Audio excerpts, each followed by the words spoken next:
Bruce Lee's back fist caught Jackie Chan flush across the jaw, snapping the young stuntman's head sideways before anyone on set could call cut. Jackie staggered, tasted copper on his tongue, and instead of staying down, he stepped forward. What happened in the next 90 seconds would become Hong Kong legend, a story whispered about for decades. Jackie Chan's forearm cracked against Bruce Lee's shin so hard the sound bounced off every wall in that tiny room. 7 people froze. Nobody breathed.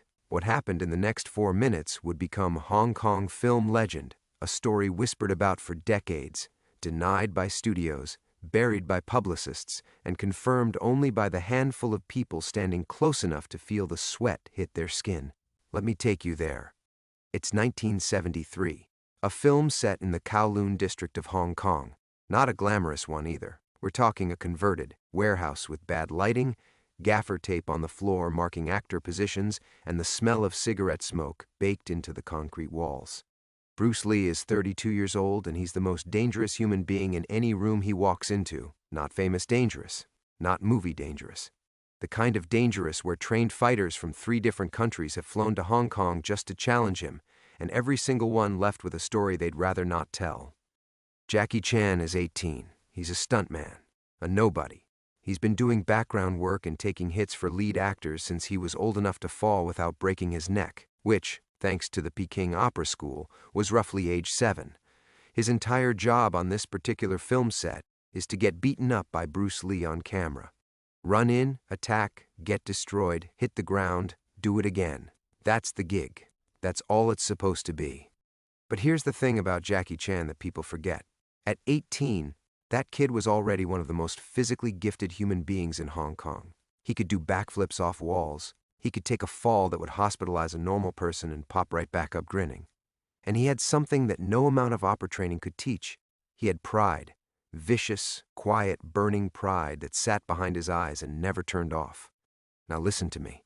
What I'm about to tell you comes from the mouths of the people who were actually there. Not from interviews 30 years later where everyone's polished the story into something safe. I'm talking about raw accounts, firsthand, from crew members who had no reason to lie and every reason to keep their mouths shut. Because what happened between Bruce Lee and Jackie Chan that day was never supposed to leave that room. Here's the setup.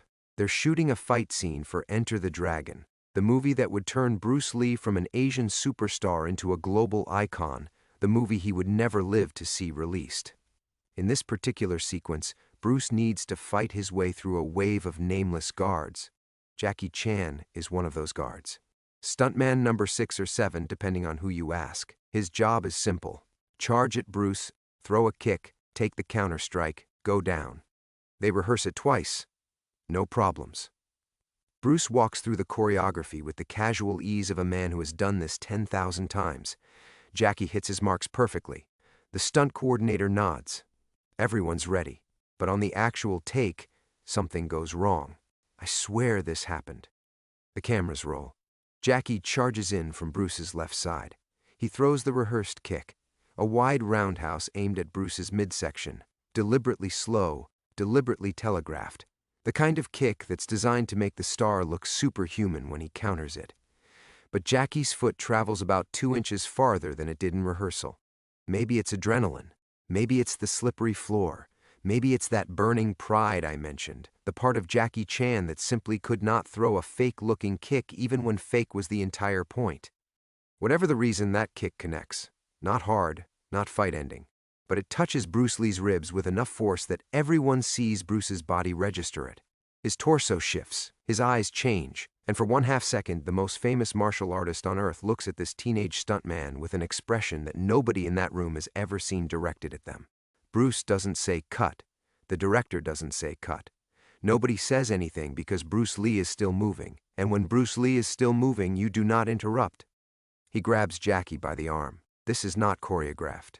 Jackie knows immediately because the grip is wrong. In rehearsal, Bruce had taken his wrist lightly, guided him into the fall. This time, Bruce has Jackie's forearm locked in both hands and he's twisting, not for the camera, not for the angle, but for leverage.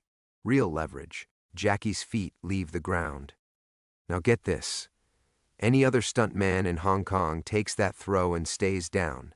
You apologize with your body language. You don't make eye contact. You wait for the star to cool off and you pray your next paycheck still comes. That's the smart move. That's the survival move. Jackie Chan does not make the survival move. He hits the ground, rolls, and comes back up on his feet in one motion. Not because he's defiant, not because he's stupid, because his body has been trained since childhood to never ever stay on the ground. The Peking Opera School beat that into him, literally. His master, Yu Jim Yuen, used to strike students with a rattan cane if they didn't get back up fast enough. Jackie's muscles don't know how to quit. They only know how to recover, but Bruce Lee reads it differently. Bruce sees a kid who just got thrown for real and popped right back up, square stance, weight balanced, hands in a position that is not a movie position. Jackie's hands are up near his chin, elbows tight. That's a fighting stance, an actual fighting stance. And in Bruce Lee's world, when someone squares up to you, there's only one appropriate response. He attacks. Believe me, I know how this sounds. Bruce Lee, the philosopher, the man who preached control and harmony and the art of fighting without fighting, going after an 18-year-old stuntman on a movie set. But you have to understand something about Bruce Lee that the documentaries never quite capture. He was obsessed with authenticity. He despised anything fake. He had walked off sets before because he felt the fighting looked phony. And when Jackie's kick connected, when that contact registered, something inside Bruce flipped from performer to practitioner. He throws a straight lead, his signature punch, the one he could fire from a standing position fast enough that cameras running at 24 frames per second sometimes couldn't catch it. Jackie doesn't block it, he slips it. His head moves maybe 3 inches to the right, and Bruce's fist goes past his ear. The room changes. 7 people are watching. The director, a camera operator, 2 lighting guys, the stunt coordinator, a script supervisor, and a production assistant who happened to walk in at the worst possible moment. Every single one of them later described the same feeling. The air got heavy, the noise stopped. It was the collective recognition that this was no longer a movie. Bruce resets. His feet shuffle into his Jeet Kune Do stance, that distinctive side-facing position with the strong hand forward, chin tucked, body coiled. Jackie mirrors him, shifting his weight back, and here's where it gets incredible. Jackie Chan at 18 has no formal fighting style. He's got opera training, which is acrobatics and stage combat. He's got whatever scraps of real technique he's picked up from watching other martial artists on set. But he doesn't have a system. What he has is reflexes so fast and a body so thoroughly conditioned that he can adapt to almost anything in real time. And that's exactly what he does. Bruce feints low and fires a side kick at Jackie's lead knee. It's a Jeet Kune Do stop kick, designed to buckle the leg and end mobility. Jackie doesn't retreat. He pivots his front foot outward, lets the kick graze his thigh instead of smashing his kneecap, and in the same rotation throws a back fist that Bruce has to physically lean away from. Now I need you to understand the significance of what just happened. Nobody makes Bruce Lee lean away. Nobody. This is a man who sparred with Chuck Norris, who trained with Dan Inosanto, who had real documented altercations with martial artists who outweighed him by 60 pounds. And here's a teenage stuntman making him respect distance. Trust me on this part. The stunt coordinator, a man named Wu Ngan, tried to step in at this point. He put 1 foot forward and said Bruce's name. Bruce held up his left hand without looking at Wu Ngan. Palm flat. Stop. Stay where you are. His eyes never left Jackie. Jackie saw that hand go up. He knew what it meant. This wasn't anger anymore. This was curiosity. Bruce Lee was testing him. The next exchange happens so fast that the accounts differ on the exact sequence. What everyone agrees on is this. Bruce threw a combination, at least 3 strikes, probably 4. Fast. Real speed, not movie speed. Jackie blocked the first one with his forearm, that's the crack that opened this story, and the impact was hard enough to leave a bruise that the makeup department would have to cover for the next 2 weeks. The second strike caught Jackie on the shoulder and spun him sideways. The third one he somehow ducked. And then Jackie did something that nobody expected. He grabbed Bruce. Here's what nobody tells you about Bruce Lee's one real vulnerability. He weighed 135 pounds. On a good day, after a big meal, maybe 140. He was 5'7". He had the speed and the technique and the will of a man twice his size, but he could not change physics, When Jackie Chan, who was already broader and heavier at 18 than Bruce would ever be, got both arms around Bruce's midsection and locked his hands behind Bruce's back, the dynamic shifted. Bruce couldn't fire his punches. His arms were pinned at the bicep. His feet were still on the ground, but Jackie was driving forward, pushing Bruce backward, and Bruce's heels were sliding on that slippery warehouse floor. For one moment, maybe 2 seconds, Bruce Lee was being physically controlled by a teenager with no fighting pedigree. That was the turning point. Not because Jackie won, he didn't, but because what happened in those 2 seconds changed the trajectory of both their lives.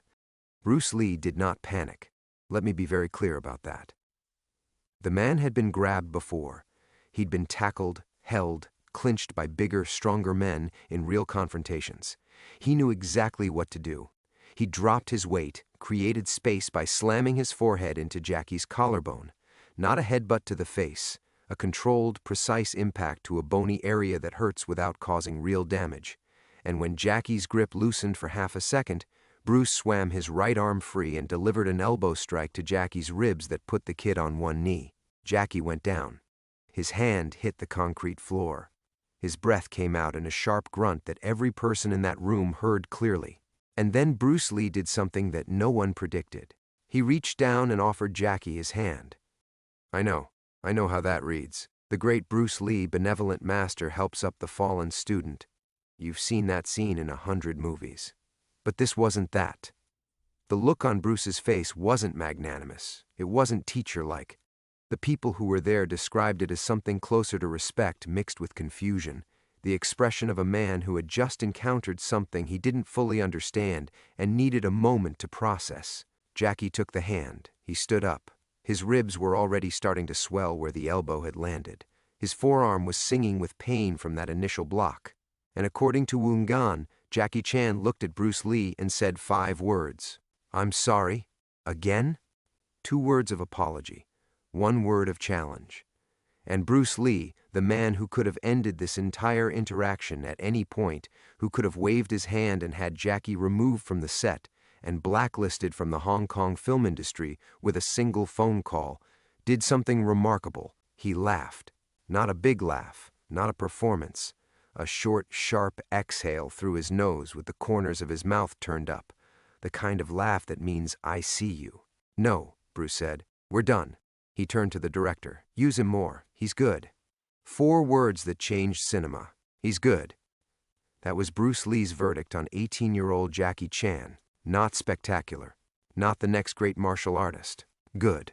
From Bruce Lee, that was everything. Now here's where the story gets layered, where the legend earns its weight.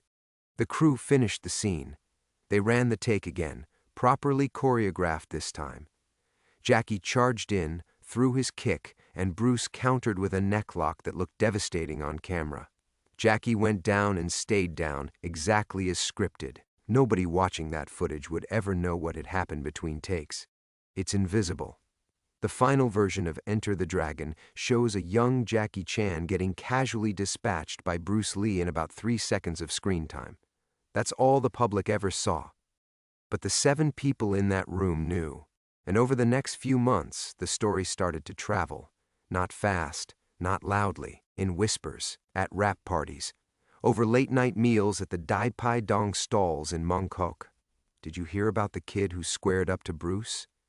Did you hear Lee actually had to work to get out of the clinch? Did you hear what Bruce said after? You know what I find wild? The story grew in both directions simultaneously.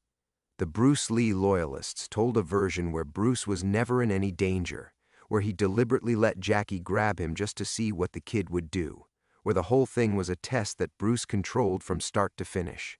The Jackie Chan camp, which at that point was basically just Jackie and a few fellow stuntmen, told a version where Jackie nearly had him, where if the fight had gone on another 30 seconds, who knows? The truth, as always, sits somewhere in the middle. But the truth is this.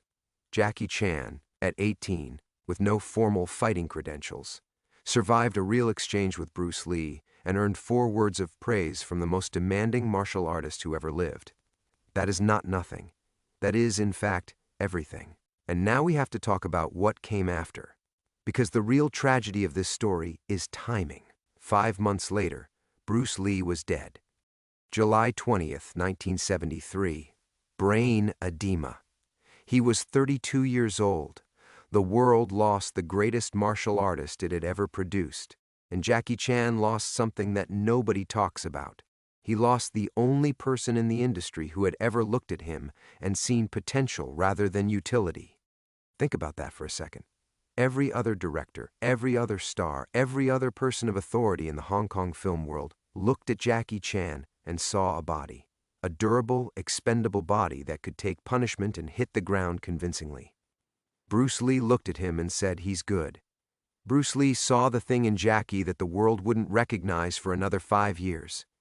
After Bruce died, the Hong Kong film industry went insane. Every studio in the territory scrambled to find the next Bruce Lee. They tried Bruce Lee. They tried Bruce Lee. They tried Dragon Lee. They tried a dozen guys with similar builds and similar kicks and similar glares, and every single one of them failed. Because you cannot manufacture Bruce Lee. You cannot replicate a force of nature by copying its surface. Jackie Chan got caught in that machine. For years, studios tried to make him the next Bruce Lee. They put him in serious roles. They gave him Bruce's scowl, Bruce's stance, Bruce's stoic one-man army persona. And Jackie was terrible at it. Not because he lacked talent, but because he was trying to be something he fundamentally wasn't. Jackie Chan is not a scowl. Jackie Chan is that laugh. Jackie Chan is, "I'm sorry, again." Jackie Chan is the guy who gets hit and pops back up grinning. Mark my words. It took Jackie Chan almost 6 years after Bruce Lee's death to figure out what Bruce saw in that warehouse. Bruce didn't say he's good because Jackie fought well. Bruce said it because Jackie did something that no other stuntman on that set would have done. He got back up. He engaged. He showed personality in the middle of a physical confrontation. He was entertaining without trying to be. That is the foundation of Jackie Chan's entire career. Every movie he's ever made, from Drunken Master to Police Story to Rush Hour to The Foreigner, is built on the same principle he demonstrated in that warehouse at age 18. Get hit, get back up, make it interesting. Bruce Lee showed the world that martial arts could be beautiful. Jackie Chan showed the world that martial arts could be human. But Jackie had to learn that lesson the hard way, through half a decade of failed Bruce Lee imitations, through movies that flopped, through a period where he seriously considered quitting the film industry altogether. In 1976, he was making a movie called New Fist of Fury, which was literally a sequel to Bruce Lee's Fist of Fury, and the director was trying to make Jackie do everything exactly the way Bruce would have done it. Same intense stare, same deadly serious tone, same one-man wrecking crew energy. Jackie hated every second of it. He couldn't say that out loud because he was nobody and the director was somebody. But his body said it for him. Watch that movie if you can find it. You can see Jackie physically uncomfortable in his own skin, trying to be stone-faced and lethal when every fiber of his being wants to do a backflip off a table and make the audience laugh. The breakthrough came in 1978. Seasonal films. Director Yuen Wu-ping. The movie was Snake in the Eagle's Shadow, and for the first time, a director looked at Jackie Chan and said, "Don't be Bruce, be you."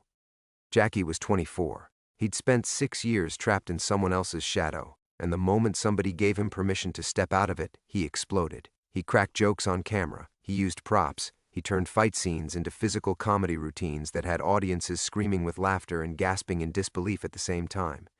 He found the thing that Bruce Lee had glimpsed in that warehouse, the combination of extraordinary physical ability and irrepressible personality that made Jackie Chan unlike anyone who had ever appeared on screen. The movie was a massive hit. Drunken Master came out the same year and was even bigger. By 1980, Jackie Chan was the biggest star in Asia, and he'd done it by being the exact opposite of Bruce Lee. Not better, not worse. Opposite. Where Bruce was precise, Jackie was chaotic. Where Bruce was deadly, Jackie was playful. Where Bruce made you believe no one could touch him, Jackie made you believe everyone could touch him, and he'd find a way to survive anyway. You want to know the most poetic thing about this entire story? Here it is. That moment in the warehouse, when Jackie grabbed Bruce and drove him backward and Bruce had to use a real technique to get free, that was the seed of everything. Jackie Chan built a 60-year career on the discovery that you don't have to be untouchable to be great. You just have to keep getting up. He learned that lesson from the only man who was actually untouchable, in a 4-minute encounter that 7 people saw and the rest of the world never believed. Bruce Lee died before he could see what Jackie became. That's the part of this story that hurts, because I genuinely believe that if Bruce Lee had lived, he would have been Jackie Chan's biggest champion. He would have seen Drunken Master and understood immediately what Jackie was doing and why it worked. He would have recognized the warehouse kid in every pratfall, every improvised weapon, every moment where Jackie turns pain into comedy and fear into laughter. He would have said he's good again, except this time the whole world would have been listening. If this story hit you somewhere real, subscribe to this channel right now. Hit the bell. Because I find these buried legends, the ones that history tried to forget, and I bring them back. And there are more coming, I promise you that. Now let me finish this properly. In 1999, Jackie Chan was doing press for Rush Hour in Los Angeles. By this point, he's a global icon. He's made 100 movies. He's broken every bone in his body at least once. He's rich, he's famous, he's loved by millions. A reporter asked him who the greatest martial artist of all time was. Jackie didn't hesitate. He said one name: Bruce Lee. The reporter pushed. But you've done things on screen that even Bruce never attempted. Stunts that no one else would try. Don't you think you've earned that title?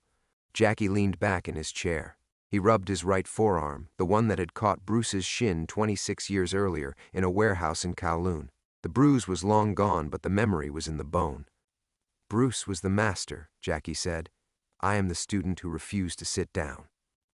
There it is. That's the whole story.